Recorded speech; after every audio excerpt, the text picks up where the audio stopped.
Nice, Danielle. Uh, Daniela, what you said there reminds me of, I used to say I don't uh I used to go for a run in the morning, but now I say more of like a, this is also before an injury. It's like I'm going, it's a light jog just to wake up. Like I'm not going for a run. It's like I'm basically just doing a movement to wake up kind of thing. So Yeah, I like your like gentle yoga. It's not a serious yoga. It's not like just something to get going. yeah, just a movement. That's exactly it, David. That's the spirit. Well, cool. Well, thanks everybody for being here on a Friday.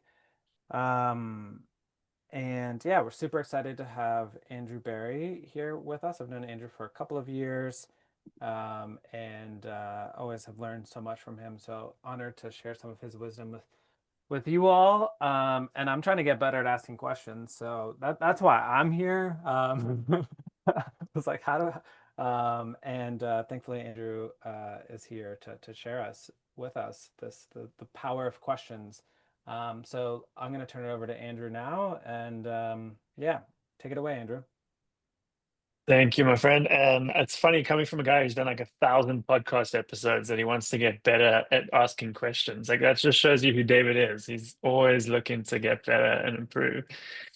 It's so good to be here. We want to make this session so practical and so useful for all of you. I have a chief of staff. I've worked with chief of staffs before. I think it's honestly one of the most crucial cogs in any company, and I'm really excited to unpack. One of the things we teach in our for our clients, you can see we work with some incredible brands that we've had the privilege of teaching.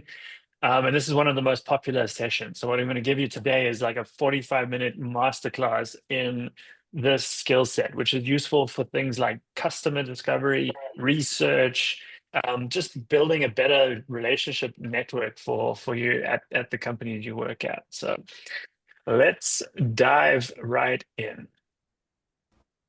Next step is to fold in the cheese. What does that mean? What does fold in the cheese mean? He folds it in. I understand that, but how do you fold it? Do you fold it in half like a piece of paper and drop it in the pot, or what do you do? David, I cannot show you everything. Okay, well, can you show me one thing? Here's what you do. You just fold it in. Okay, I don't know how to fold broken cheese like that. And I don't know how to be any clearer. You take that thing that's in your hand, Uh-huh. and you... If you say fold in one more time. It says fold it in! This is your recipe. You fold in the cheese then. Don't you dare. You fold it in. David! All right, so we got some Schitt's Creek fans in the house, and we love starting this session with that episode because it really does a great job of depicting the central issue here. And I'd love to hear from you. Feel free to unmute, shout it out, or drop in the chat. What is the problem there between David and his mother?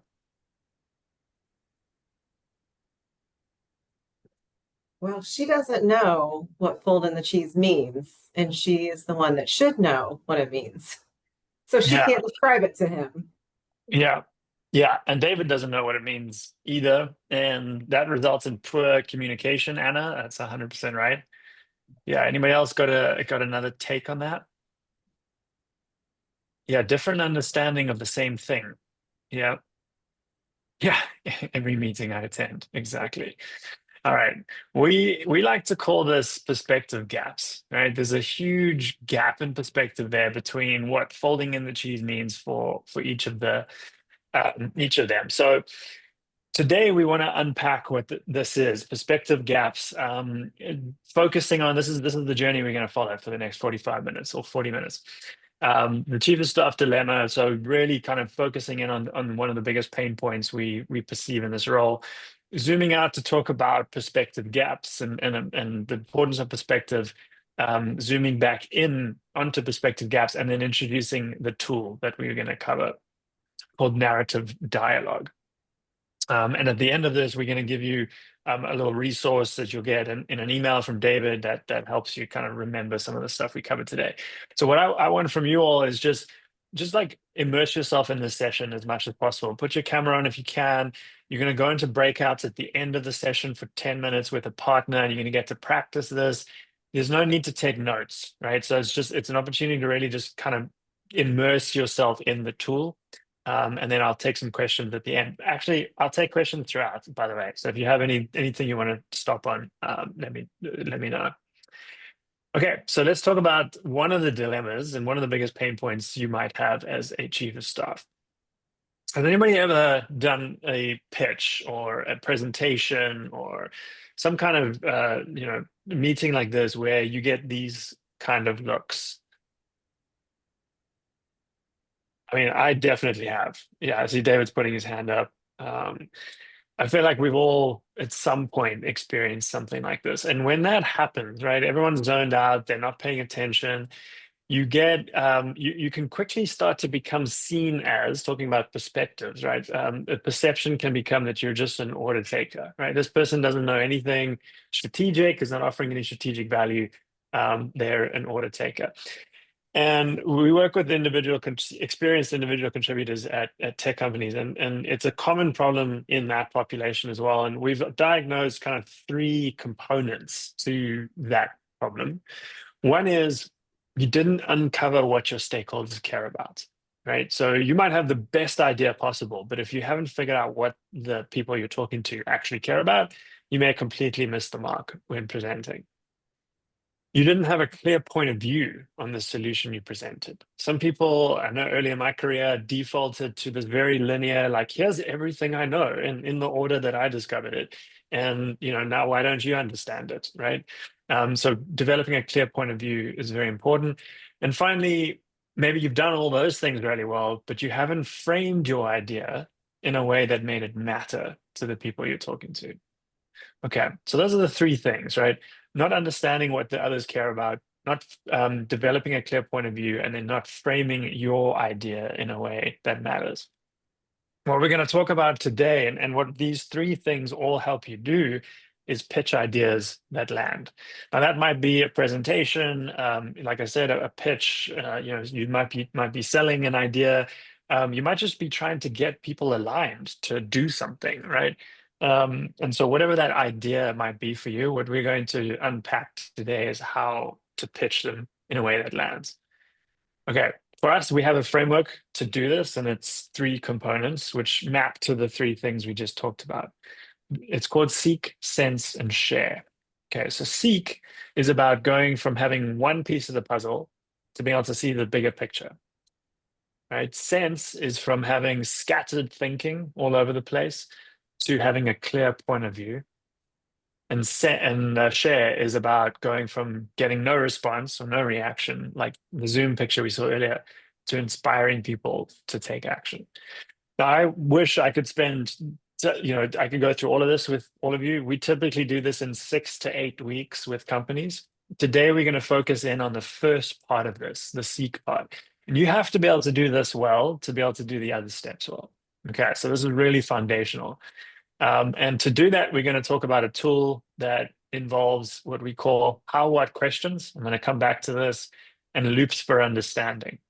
And that overall is a tool that we teach called narrative dialogue. So today we're going to teach you how to engage in narrative dialogue, and hopefully with some of the examples that we show you how this will help you reveal more information and a deeper understanding of the why behind what someone that you're working with is working on. Okay. So it's all about gathering different perspectives. So let's talk about perspectives, and let's zoom out a little bit. So David and Moira, were having this conversation about folding in the cheese. They both probably had some conception of what it was in their mind, but they clearly were not on the same page about this. Okay. So now I'm going to pause for a minute here, and I'd love for you all to reflect on this question in the context of the role at the company you're at, maybe a previous company you've worked at. What is one thing that seems obvious to you but might not be obvious to others? You can write this down for yourself and don't share it. That's totally fine. If you feel brave enough and it's not too personal enough, feel free to share it in the chat just to give some just get a flavor for some of these types of things. This is about exposing our hidden assumptions, the things we take for granted.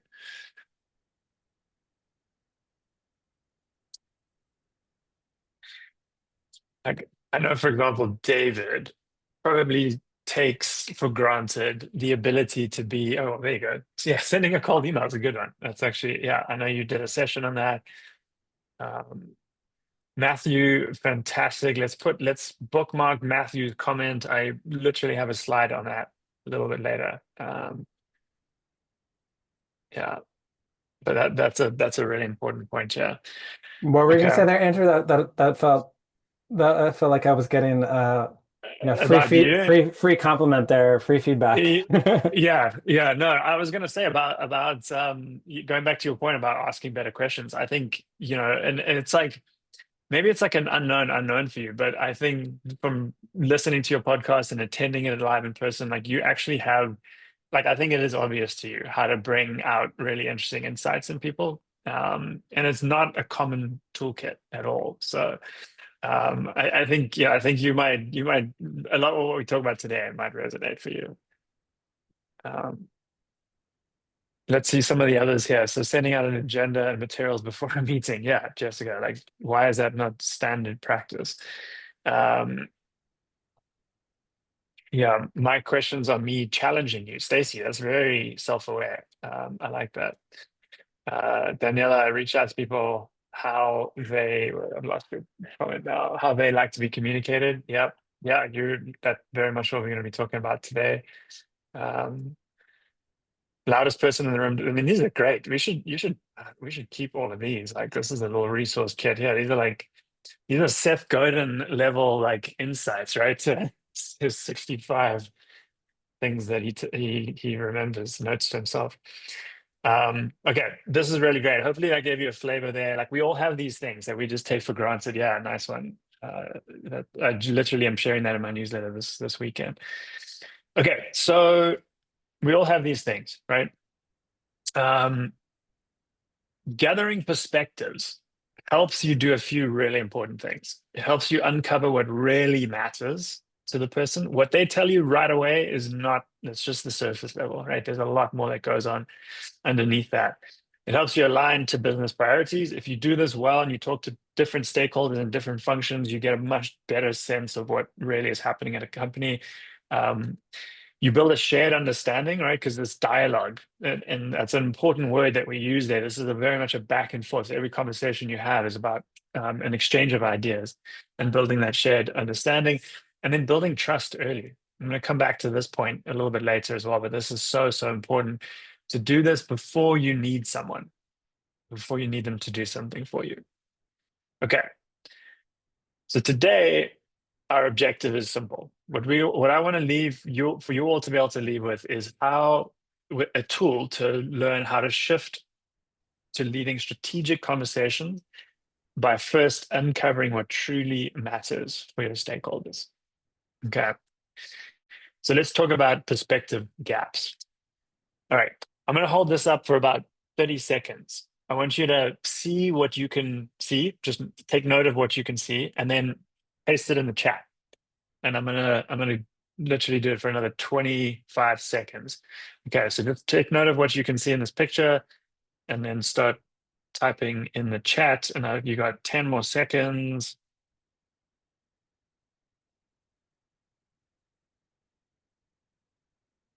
And go. All right. So post in the chat, what did you see in that picture? All right. Unaccompanied stroller with floor cat dog, stroller with no person near it. Okay, so we're getting that to the clear. Interestingly, Tara did not mention that. And saw the barista, the animals, the conversation, the coffee. David saw people meeting and co-working in a cafe, kind of taking in the full picture. Leia saw the baby stroller. Yeah, a few people Alex getting triggered by that. That's a funny one. Like I think a lot of people do see that, but not everyone does. That's kind of this is going to be my point in a second here. Um, yeah, I got Seema. Seema saw this the suitcase. Aha! All right, Lisa, you noticed a caterpillar infestation. Eric saw a camera. Okay, now honestly, who did not see caterpillars in this picture? Put up your hand. Okay, who did not see a camera in the picture? Okay, let me go back to it quickly. Just make sure that we're not blowing smoke here, that those things actually were there. All right, so we've got caterpillars over here. We've got a butterfly up there. I don't know if anybody saw that. We've got a camera. We've got the like the clear unaccompanied stroller. Very weird. All right, we've got a lot of pets and animals. Yeah, lots of different things going on in this picture. But don't you think it's interesting that we all saw different things? Okay, so this is the first thing I want to point out, that we all have a thing called selective attention.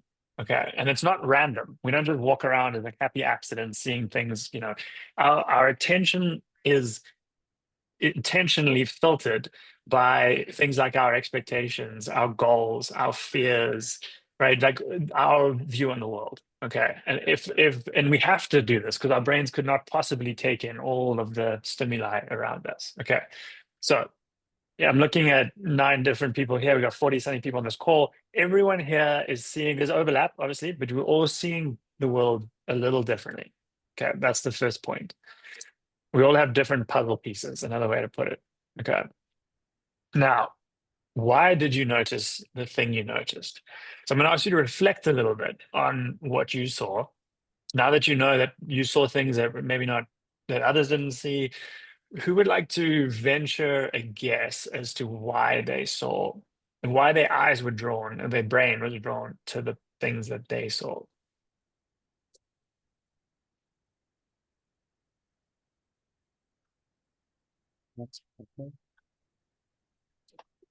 Yeah. Okay, so Jim went for things that were out of the ordinary, possibly wrong, right? Like that's a definite filter that a lot of us have, and it's kind of like evolutionary as well, right? Like we spot things that are out of place. And Anna took what took up the biggest space. Stacy saw the hazards. David's always looking for good places to work, and was assessing this picture. Yeah, Matthew, we see what we're looking for. Anna's drawn to colors, space, layers as a parent. So she was tuned to the stroller. So yeah, so this is great, right? Like we can our brains can all do this. Like this, we can all create a story about why we see what we see. And that's the second reason that we have these perspective gaps. So if we all see the world differently, we're also all capable of creating meaning based on that. Okay. If you just listen pause on that for a second, like this for me is one of the reasons why we have such crazy public discourse, right? Like things are so polarized because we see different things, we create these different meanings, and it's like these two levels of of like abstraction type to. So anyway, that's a bit of a tangent, but like you can imagine like the chaos this, and we all know this, we talked about this earlier in companies, right? There's miscommunications happen all the time because we're seeing different parts of the picture and we're creating different meanings based on it. So we need to bridge this gap, right? We need to close this perspective gap. We're going to do another example to show you how this plays out, why this creates so much confusion. Okay, so I'm going to invite Freya, who's our head of learning at Curious Lion. She's my co-pilot for these events. I'm going to invite her to join me now, and we're going to run a little exercise as like a demo for you guys. Yeah, so Andrew, what I want to know from you is tell me one fact about one person you know really well. Just one fact. That's all. Okay. Okay. So I'm gonna go with my brother in South Africa, and I'm in New Jersey, by the way. So my brother is a people pleaser. Okay. So now, before we move on, I want you guys all to think what that means to you. What assumptions immediately pop into your head? And if you have a little notepad or your phone notes, next to you, scribble down what assumptions you've made. You can even put it in the chat if you want to. But what assumptions come to mind when you think about that people pleaser? Let's give that like 2 more seconds for you guys to think about that. Andrew, now I want you to tell us a story about your brother that illustrates that fact, that illustrates the fact that he's a people pleaser. Yeah. So, and I love the things I'm seeing in the chat here, because that is definitely where my mind goes. But the reason I talk about my brother, so his name's Stratton, and the reason I say he's a people pleaser is so he's a tour guide in South Africa, tour guide in Cape Town, and this is a picture from one of the neighborhoods in Cape Town. And he has become, over the last few years, like since things picked up after COVID, probably one of the most requested tour guides for luxury tours, for luxury guests.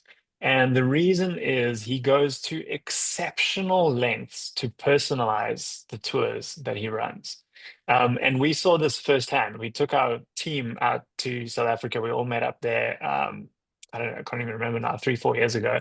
And he curated a tour for us that involved visiting a school in one of the townships, doing a wine tasting, a lot of kind of outdoor activity. It was just like the perfect mix of things for the team that we had. A really great dinner to cap it all off. And he regaled us with stories about Cape Town, and just it was just an unforgettable experience. And I know a lot of people on the team talk about that. And that's as I reflect on him, I know, and I use the label somewhat ambiguously, but he is 100% a people pleaser. He gets joy out of pleasing the people that join him on his tours.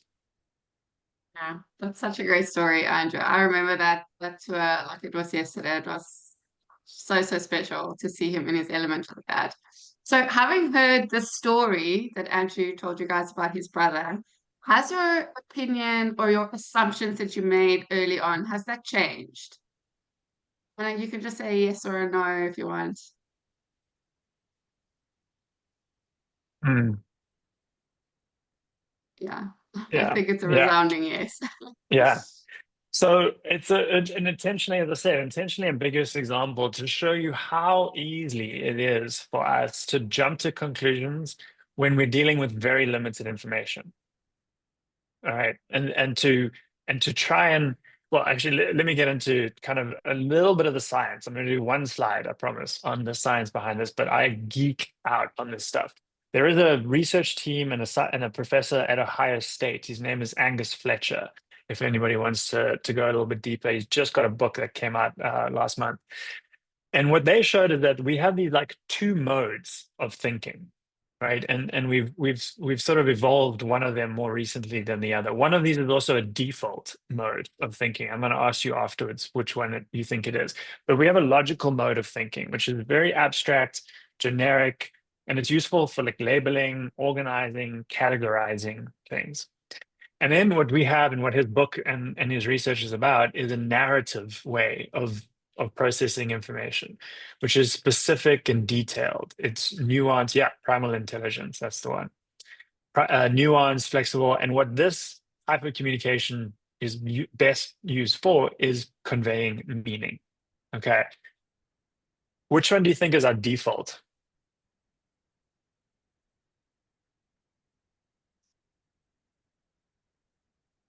Yeah, the logical, which is the one we've evolved more recently, not that it's recent, but to make sense of our world, right? Like to organize things. So the narrative stuff, the story that I told you about my brother revealed so much more about him than if I was forced to put it into one label, right? I could have used tour guide as well, and you would have still not really fully appreciated what I was telling you about my brother. Okay, so Freya, we're going to skip through the poll part, but we're going to get into the tool now. So I want to get straight to this tool because this tool is going to help you get the narrative thinking going in the person you're talking to, as opposed to the logical. All right, if we default to logical, how do we how do we short circuit that so that we can get into the narrative? Okay, I think it was Michael. Forgive me if I'm getting the name wrong, but you also joked about Matthew. You don't know what you don't know. Okay, so the point of this is to uncover the parts you don't know. So going from having one piece of the puzzle to seeing the bigger picture. Okay. And the tool, as I said up front, is narrative dialogue. Now I'm going to quickly introduce the tool, and then we're going to get you into breakouts so you can practice it, because this is the best way to experience it and to know what I'm talking about. But basically, the tool is this. Why questions force us into the logical mindset and demand justification, especially when you're talking to someone you don't know. Okay. How and what questions, and there are more as well. So I'm going to come back to kind of the caveats to this, but I want to simplify it as much as possible. But how and what, especially, are question stems that open up the narrative mindset, right? It's impossible to answer these. They sort of also, there's it's closed-ended and open-ended, but how questions invite you to tell a story about like a past focused story. What questions focus more on like the future, like what if is another way to kind of phrase a what question. And so the tool here, and the thing to remember when you're practicing this, is avoid why questions as much as possible. Okay. At least until you're much further into the conversation. Okay. And try to start with how and what questions. Now, the caveat is you don't have to only limit yourself to how and what. You can also use when and sort of other, what is the other where question. But how and what are the most common ones. So to simplify things, if you start with those, you will get the conversation going. And then yeah, avoid using why as much as possible. You might find when you're practicing this is actually kind of hard. Your brain is going to want to go to like, oh, why do you do that? Why is that important to you? But instead, try to think, how can you reframe that as a how or a what question? And then what you want to do is you want to loop for understanding. So once you get the response to your question, repeat it back and see if you were correct. Because there's like a service level reason to do that, because so you can like clarify it, but it actually also opens up an opportunity for the person to correct you, which is great. So you don't have to even be right. You can paraphrase like kind of vaguely. The other person can then come back, fill in the gaps, and it keeps the conversation going. Okay. So the tool is ban the use of the word why as much as you can, or delay the use of the word why as much as possible. Try to frame your questions as how and what questions, and then repeat back what you heard and see if you're on the right track, right? If you're resonating. Okay. Does anybody have any questions about the tool before we go into practice?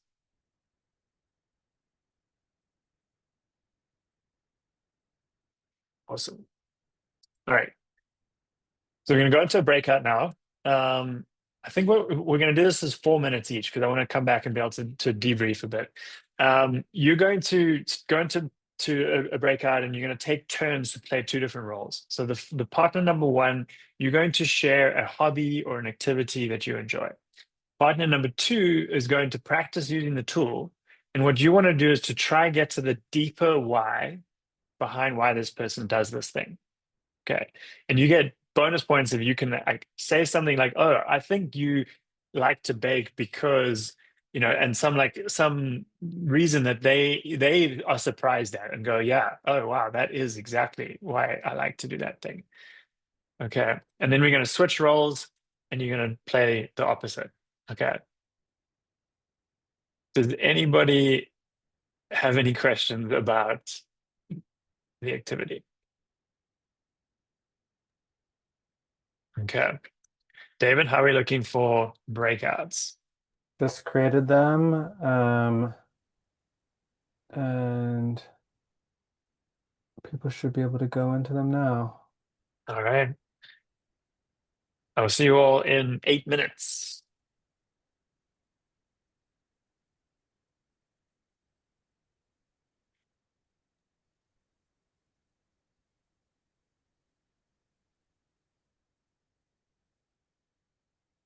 Make sure people are in.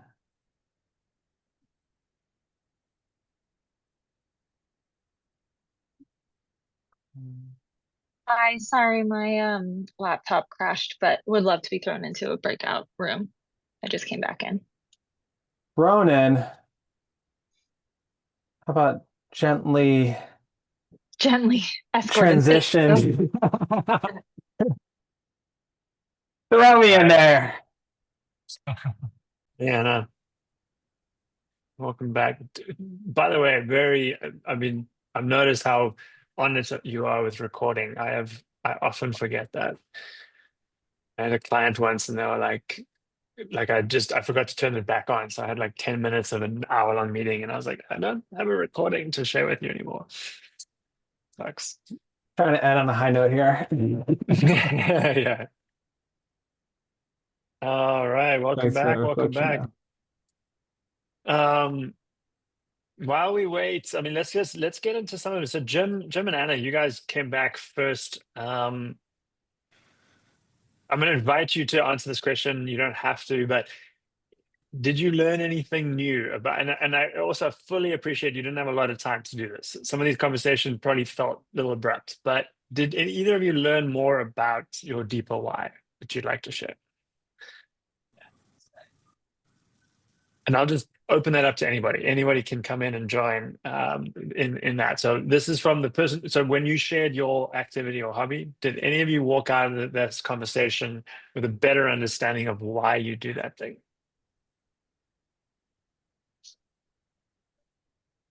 Yeah, Elizabeth, I would say that I did, okay, and Jim, go for it. also, yeah, sorry, then also that I have a natural tendency to ask why.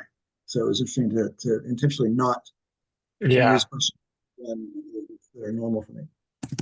yeah, it's tough at first. It really is. And by the way, I'm going to ask you all if you would like to continue with for another 5 minutes or so, because I know we're about to come up at time. I want to be able to just land the plane. So I'm going to take probably an extra 5 minutes if you want, if you can stick around. Um, Elizabeth or Akinyi, do you want to share a little bit more context for your response? Mine was we talked about my love of cooking, and I think it's the question of how did it start, and I think Mm, what is it why I serve certain types of meals even. So I thought mhm, that was interesting, and it really boiled down to I really want people to pause, and I think that meals, if you make them special enough, you make them exciting enough, people pause and enjoy, and also are open to exploring new things. I love that. And so that's a perfect example. I'd love to do more, but we're gonna keep moving forward. But that's very cool. I love that example of like how did it start? Like that's a perfect example of a question that could unravel so much more information about your love for cooking. And it sounds like it did in that case. So that's awesome. And I'll encourage you all to just reflect on that as well. Like, how some of the questions helped you look at things. And again, it's perspectives, right? You're looking at it from a different perspective. Maybe you haven't thought about how it started in a long time, and that brings up something new for you. Okay, now I'm going to switch it to people asking the question. And this is an interesting one. How did your interest in your partner's hobby or activity change over time? Anybody have a reflection on that? Did you find yourself becoming more interested as you ask questions? Lisa, I see, or Lisa Ann, I see you nodding. Do you want to share?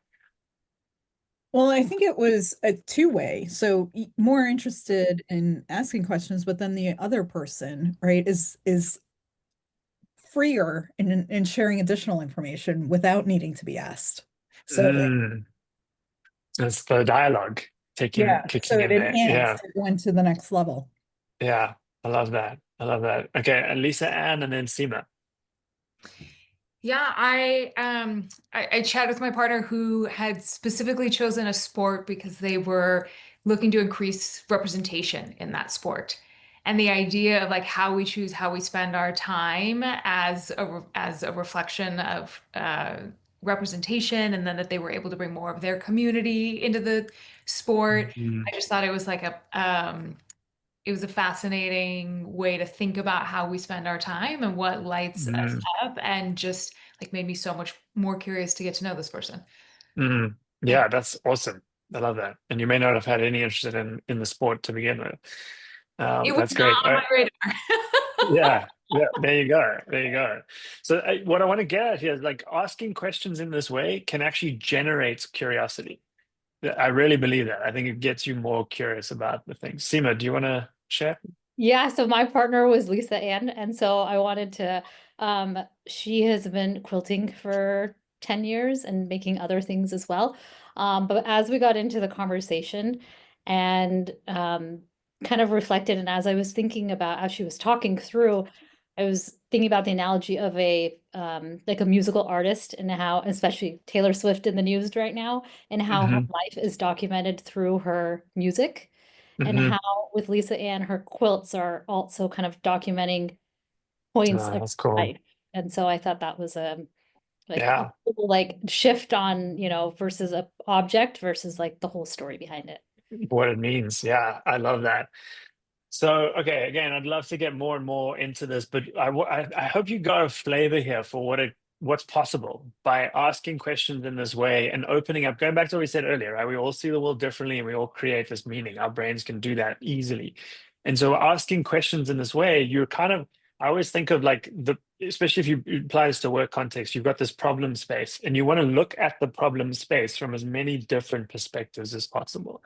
And these types of questions help you do that. And then when you start to ask different people, you're just multiplying that ability. So yeah, fun little way to practice it. Let's wrap this up quickly. So what we talked about today is being able to step back at first, because that's the other thing with this, right? It can feel like you just want to say why, right? Like Jim, your default, like in most of us, it's just why do you like cooking, right? But if you actually take a step back and go around and look at it from different perspectives, you get a truer answer than what would probably be more of like a justification, right? If you went directly. So stepping back to see more. And then I touched on this a little bit earlier, but building these relationships before you need them. So having these types of conversations again in a work context where if you're a chief of staff and you're working with multiple functions, going to talk to people in each of those functions and really understanding where they're coming from and what their objectives are before you need to ask them to do something. It goes a hell of a long way. Okay, so just to wrap this up, good ideas fail when we assume others see the problem the way we do. So by gathering these diverse perspectives, we prevent this costly misalignment. And narrative dialogue is a tool to do that. It helps you uncover what truly matters and helps you build trust before you need that from people. As I mentioned, I just want to like remind you all, this is one part of our framework. This is the seek part and one of the tools for seek. Okay. In the sense part, if you just wanted to start to connect the dots, because we talked about, you wanted to be able to pitch ideas that land, just to show you how it pieces together. So if you're seeking with this tool and you're gathering information, sensing is structuring your thinking. So taking the information you receive from people, from your own research, and developing a clear point of view. We have separate tools for each of those. And then the sharing part is adjusting your message depending on who you're talking to and learning to communicate only the part that matters. All right. So just to kind of show you what that big picture is. Today we focused on seek, and what I want to leave you all with is a call to action for next week. Who can you talk to gather a new perspective? Think of someone in your organization, someone in your life, write that down now and commit to having that conversation and practice how, what questions with them. And with that, our time is up. Thank you all for staying a little bit over. I'm going to hand it back to David in a minute. But I just want to say thank you for all of your engagement. I love this stuff. And it's so cool to do this with an audience that we don't typically work with, to see all your reactions to it. David will have some links in an email that goes out. If you want to talk to me more about this, how it applies to you, how you can bring this into your team as well, I'm happy to have that conversation. There'll also be a link to a resource to help remind you on some of the things in this session. David, thanks for having me. Yeah, Andrew, Bria, thank you so much. Thanks everybody for being here. What an incredible session. I love hearing all this, like filling my cup and everything. The chat's been amazing. The shares have been amazing. You all are amazing. Yeah, thanks everyone. We'll talk to you all later on.